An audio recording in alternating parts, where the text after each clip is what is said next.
एक चुनौती आपके सामने अभी हाल ही में खड़ी हो गई थी, धार में जो भोजशाला का जो फैसला आया उसके बाद उस स्थितियों को देखना, कहीं कोई तनाव ना हो, क्योंकि पहले हम जब भी देखा तनाव की स्थितियाँ बनती रहीं।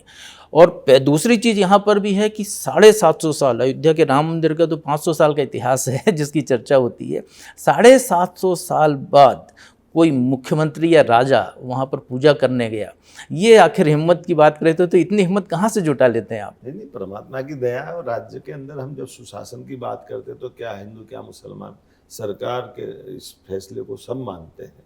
मुझे गर्व है कि हमने इससे पहले भी जब एक दिन शुक्रवार के दिन बसंत पंचमी जी आई हाँ, थी बसंत पंचमी आई तो थी। हमने नमाज भी करवाई थी, पूजा भी करवाई थी। जी। और इसी प्रकार से इस फैसले को लागू करने के लिए हमने कहा जिसको जो कोर्ट जाना हो, सुप्रीम कोर्ट जाना हो, जाइए, लेकिन लॉ एंड ऑर्डर को हाथ में लेगा ये बर्दाश्त नहीं करेंगे। मुझे इस बात का संतोष है कि सबने इस बात को माना और उस फैसले को लागू कराया।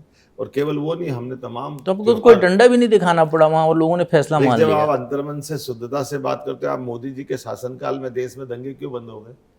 आप अंदाज लगा लीजिए। देश तो वही है जहाँ कर्फ्यू लगता था, राम मंदिर के मामले को लेकर के कितने प्रकार के कष्ट होते थे, लेकिन राम मंदिर का फैसला कितनी सहजता से लागू हो गया।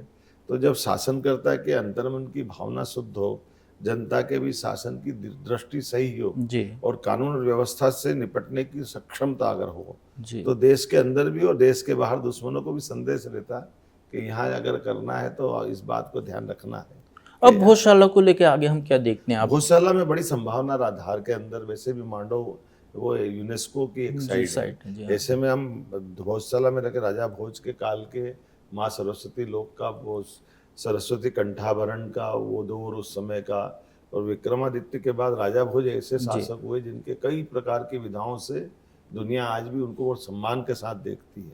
और ये भोज की विशेषता है कि भोज के 3 नगर भोपाल, उज्जैन और धार, ये ट्रेंगल है।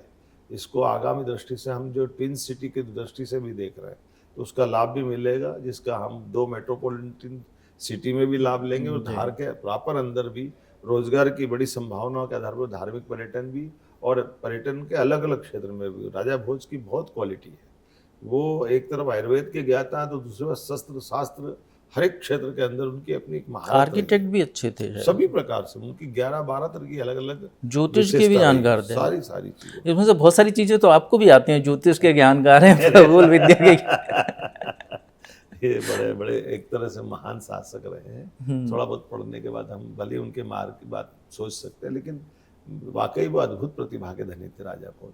इसलिए राजा भोज और विक्रमादित्य के सिंहासन की कहानी चलती है।